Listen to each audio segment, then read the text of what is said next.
Hi, I'm Mike Overly, author of the Guitar Encyclopedia. This is the Guitar Forum. Welcome back. Tonight I'd like to continue on with the blues. This will be a second part of earlier video that we did. We're going to continue on with our explanation of the 12-bar blues and its various applications using patterns, riffs and licks, and blues scale, and if we have time this evening we're going to look at turnarounds. One of the things that we went over last time was the specific order of the 12-bar blues, and we're going to go over that one more time here in the beginning. Everything is based upon the tones. We're going to play our blues in A again. Tone 1 will be A, and therefore the chord that you play on tone 1, the A major chord, is the 1 chord. In the key of A, the D note is tone 4, and the D major chord is the 4 chord. And the 5 is the E note in the key of A, and that would be E major chord, and that would be the 5 chord in the key of A. So we have the A major chord, the 1 chord, the D major chord, the 4 chord, and an E major chord, the 5 chord. Now, each one of these chords can be played in any of their 5 positions. We could have an open A chord, or an open D, or an open E. We can have our various forms of 6-1 A major or 6-4 A major. Any of the forms that you know of a A or D or E major chord will be fine for the blues. Also, what we did last time, we extended the chord from a major chord by adding tone 7 to the major, flat 7 to the major chord. We create the dominant 7th chord, and the blues is based around the dominant 7th chord. So A7, the 1 chord, D7, the 4 chord, and E7, the 5 chord. Now, to get started this evening, we're going to continue on, first of all, with the application of the riffs. Now, a riff, simply stated, is reoccurring low notes. So we're just going to play a couple riff patterns, just so we can hear different ideas that we may play over a particular chord. We're just going to take the 1 chord to start with, the A7 chord. We're going to use the sequencer again and put on an A7 chord. Now, we started off last week with our little Chuck Berry type riff.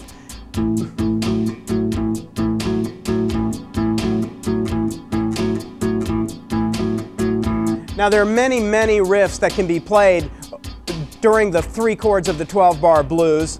One of the most common kind of early 50s style rockabilly type lick.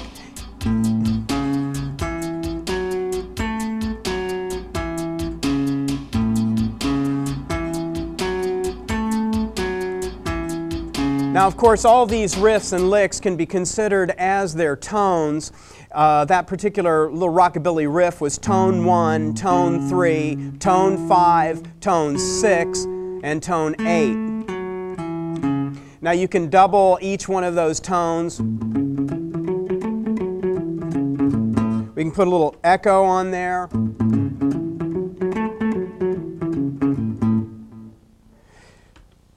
Another riff that we can play is a simple kind of a little bit more funky riff on the blues, taking tones 1, tone 8, tone flat 7, and tone 5, and playing each of those tones twice. 1, 1, 8, 8, flat 7, and 5. If we put that over our A chord, let's take the tempo up here a little bit. 3, 4.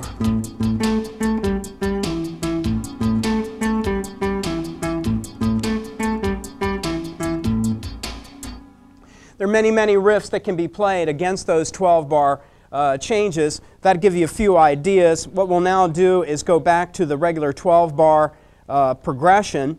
Once again, now we want to go over the order of the 12-bar blues.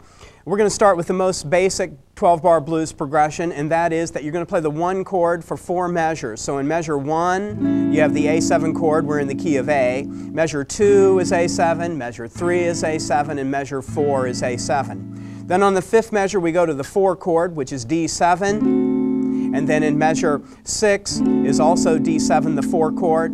Then in measure 7, back to the 1 chord, the A chord, and measure 8. Then in measure 9, the 5 chord. In measure 10, the 5 chord, which is E7 in the key of A. And then in measure 11, back to the 1 chord A7. In measure 12, A7. So we have now the 12-bar order, which is the 12-bar blues, 12-measure song. And now we will take that progression and begin on measure 11. We're going to give ourselves 2 measures to get in. We'll count off for 2 measures and then begin. 1, 2, 3. I think we better bring this up a little bit. A little too slow. Let's get back up to 100. So we'll take this now. 1, 2, 3, 4. 1, 2, 3, 4. 1 chord.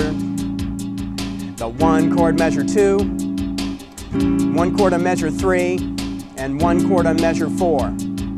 The 4 chord on measure 5. The 4 chord on measure 6, back to the 1 chord on measure 7, and the 1 chord on measure 8. On measure 9, the 5 chord, measure 10, the 5 chord, back to 1 on 11, and 1 on 12.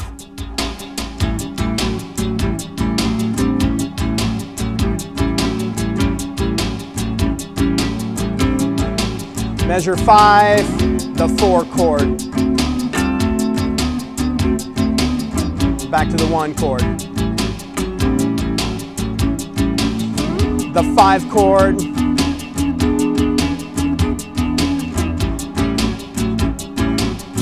Now I'm going to play some riffs.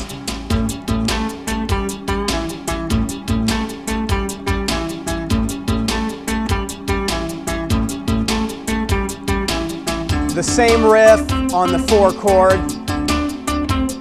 Back to the riff on the 1 chord. On the 5 chord.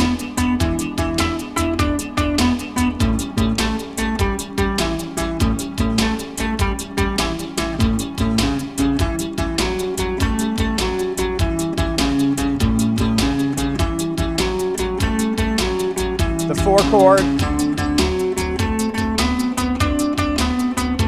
Back to the 1 chord. 5 chord. The 1 chord.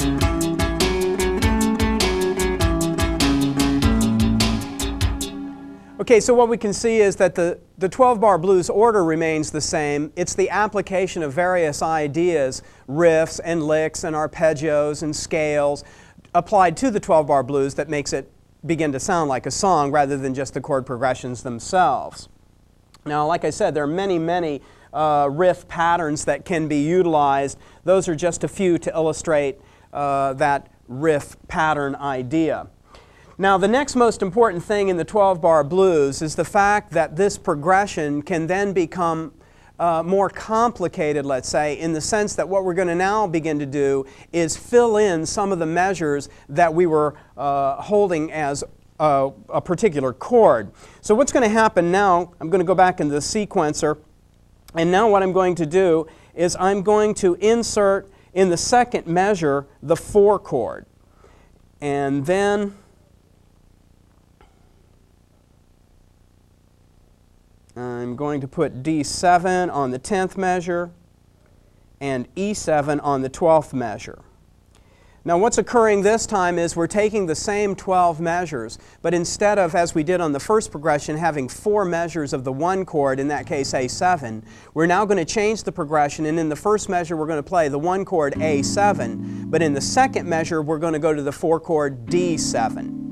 And then in the third measure back to A7, the 1 chord, and then the A7 again. And then in 5 and 6 we're playing the 4 chord just like the first time. And then in measures 7 and 8, we're still playing the 1 chord again. Now in measure 9, we go to the 5 chord, but in measure 10, we go to the 4 chord. And then in measure 11, we have the 1 chord. And then in measure 12, we go back to the 5 chord. Now this 1 chord that's happening that's different from the first progression that we had, which is the introduction of the 5 chord on measure 12, will in fact, what we'll hear, turn the song around so that it begins again. This concept of the turnaround is an extremely important aspect of the blues, and it's one of the most active places.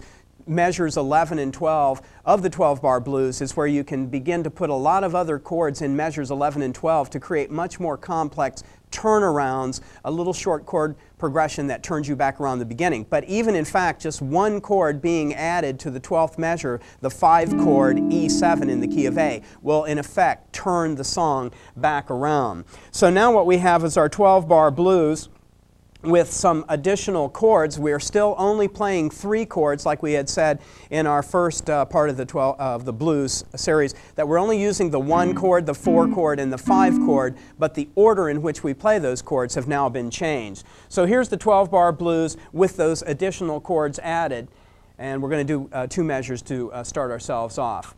1, 2, 3, 4. 1, 2, 3, 4. 1 chord. Now the 4 chord in measure 2, back to the 1 chord in 3, and the 1 chord in 4. Then back to the 4 chord in measure 5, and the 4 chord in measure 6, back to the 1 chord in measure 7, and the 1 chord in measure 8.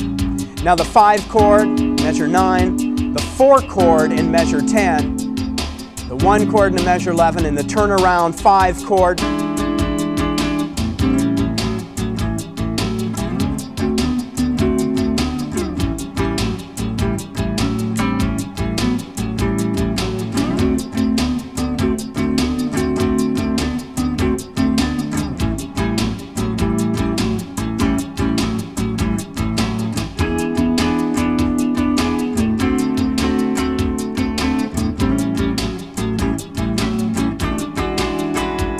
All right, now what's going to happen is we're going to now begin to think about the scales that we might play when we're now talking about the 12-bar blues in terms of soloing. Now the most commonly used, there are many, many scales that we could use to play the 12-bar blues. However, the most important beginning scale for the blues is to play the minor pentatonic scale on the root of the key that you're in. So if we say, let's play the blues in A, we would now apply the minor pentatonic scale to the 12-bar blues beginning on an A note. Now the minor pentatonic scale is tones 1, flat 3, 4, 5, flat 7, 1, flat 3, 4, 5, flat 7, and 1. Now we're beginning with our first finger on the 6th string, so we have a circle 6-1. And we're beginning on the letter A, so we have a circle 6-1, A minor pentatonic scale.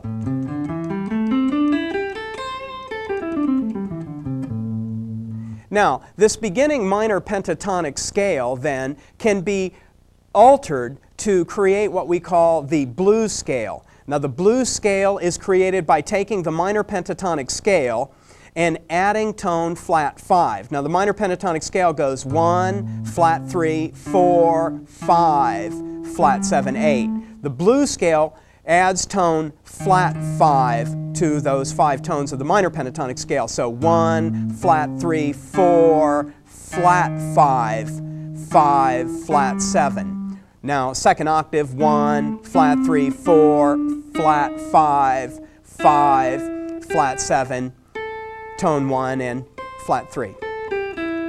Flat 5, flat 5.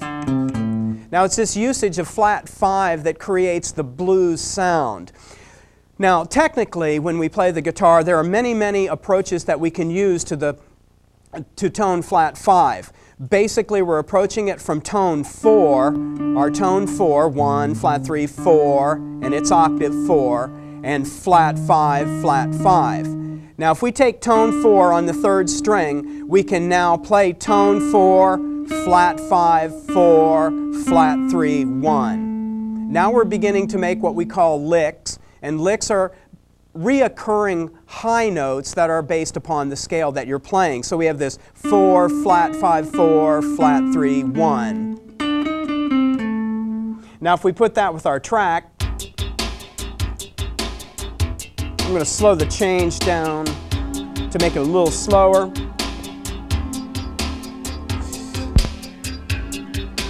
Dropping a pick is something that sometimes occurs.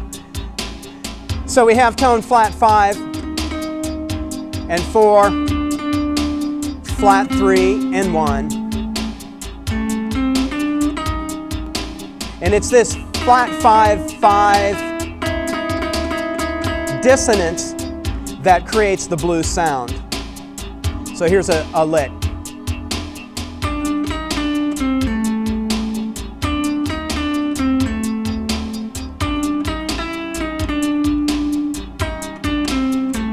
So the usage of your flat 5 creates those blues sounding licks. Now you can play the same lick an octave lower, 4, flat 5, 4, flat 3, 1. Now technically on the guitar then we begin to have many other ideas. Sliding. Sliding means to play one note and then without releasing pressure of that note, slide a fret or more frets, and that is called a slide. So we can slide from 4 to flat 5 and back to 4.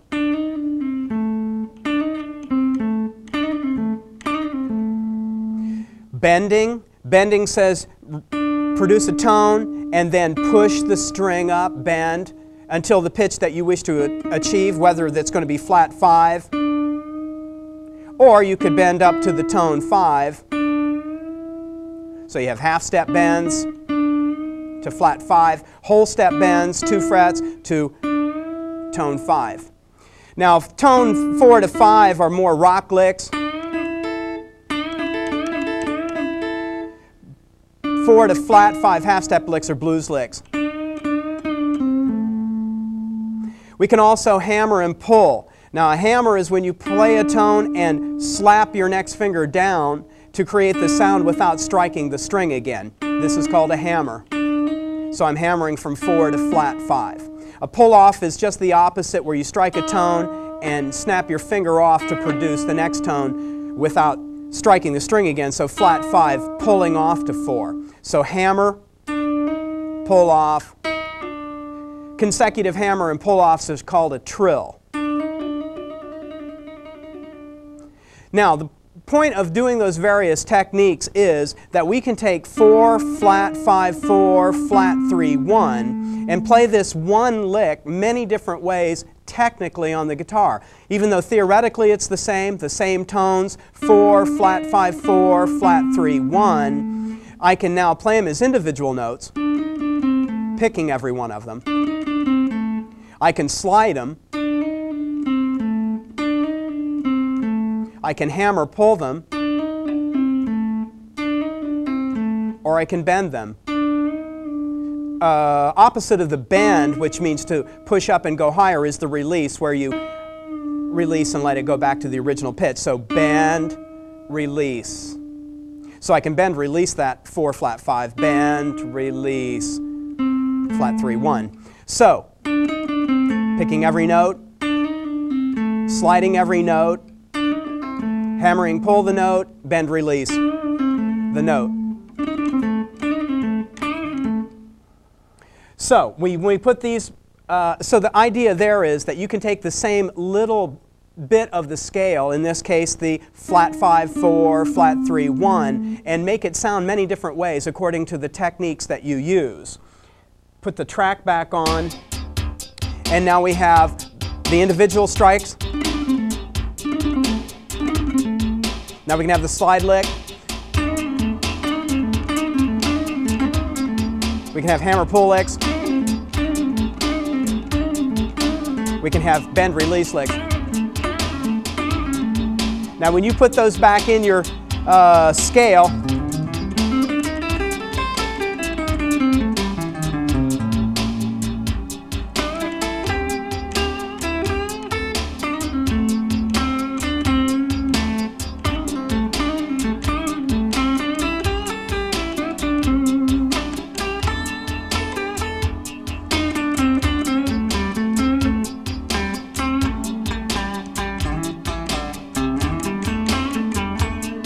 Now some of the other tones that you can use effectively in the blues to bend is when you take tone flat 7, 1, flat 3, 4, flat 5, 5, flat 7, and you take flat 7 and bend a whole step, and you're bending to the octave, to tone 1, the root note.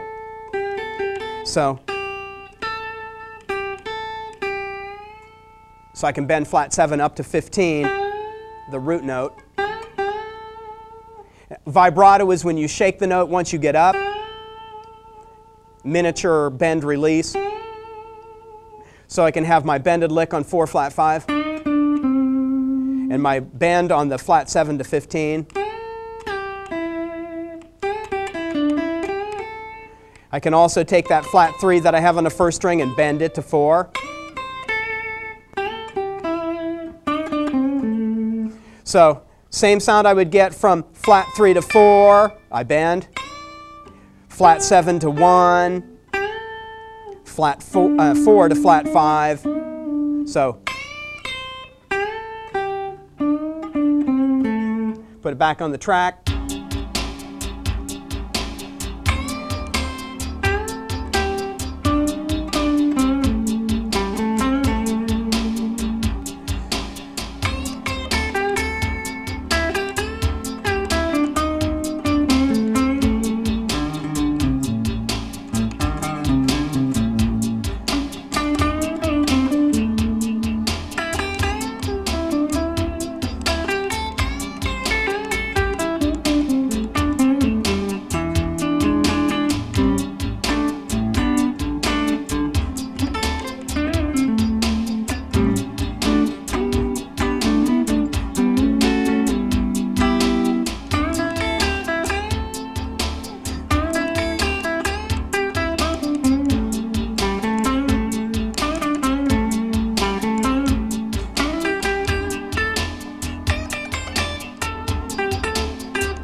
One of the other characteristic bends that really does make this scale become more blues-like is when you take flat 3 and microtonal. Now microtone is what you're actually doing when you play bends, is that you don't necessarily have to go what you might consider 1 fret. You could kind of be out of tune, shall we say. That's a microtonal bend. You're not getting all the way to half step. So when I take flat 3, instead of going all the way up to tone 3, I can just give it a little quarter bend, we would call it. And it doesn't quite get to 3, but now you have these licks going 1, flat 3. Just put a little bend on that quarter bend.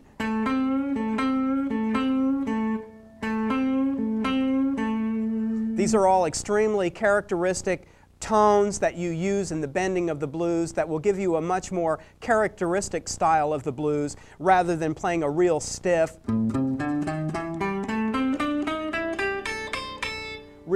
straight, angular sounding scale. When you use your bending,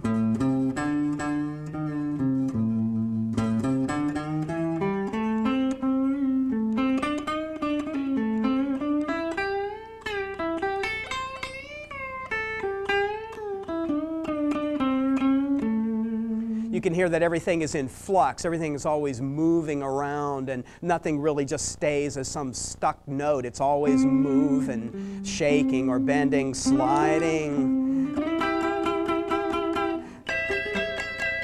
All the various sounds that you can make by utilizing techniques.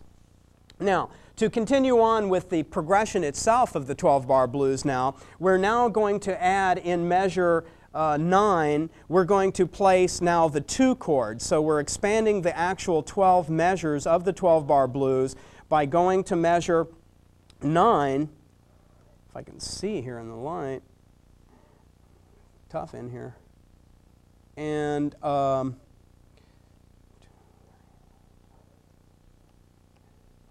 going to now place what we call the 2 chord.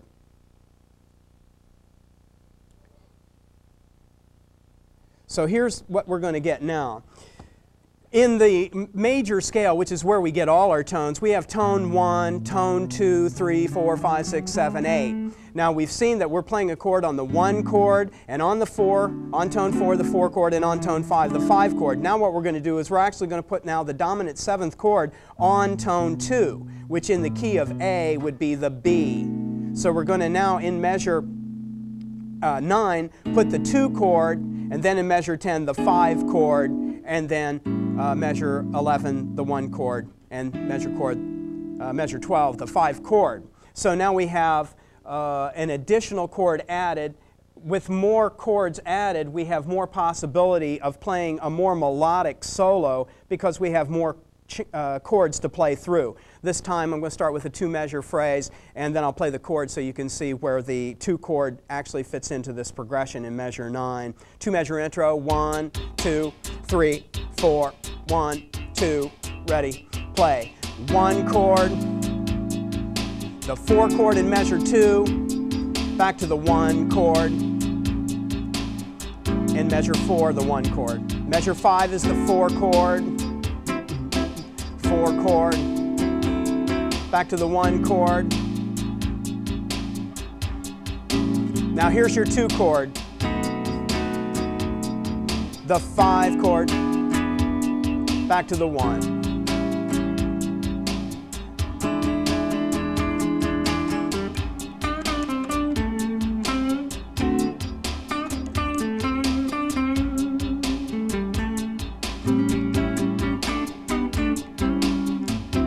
Chord.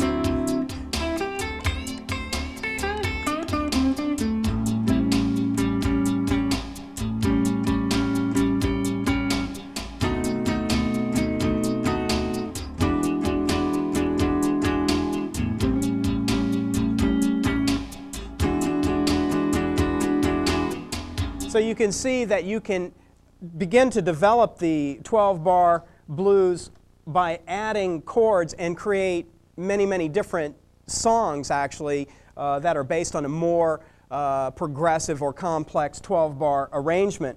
This time now what we're going to do is we're going to insert a couple other chords. Let me do these first, and then I can then we'll go back over and discuss what we just did. The 4 chord, the 4 chord, the 5 chord. Okay. Now we're going to take it to E7, F sharp 7, the B7, A7, E7. Okay, so what we're doing now is we're taking in measure 1 the A7 chord, and in the second measure the 4 chord, then the 1 chord, and the 1 chord. Then we're going to the 4 chord, the 4 chord, and then back to the 1 chord, and then to the 6 chord, the 2 chord, the 5 chord, back to the 1 chord, and the 5 chord. And then we're going to end tonight on that particular progression. Thank you for joining the Guitar Forum. I wish you the best of all good things, and I'll see you next time.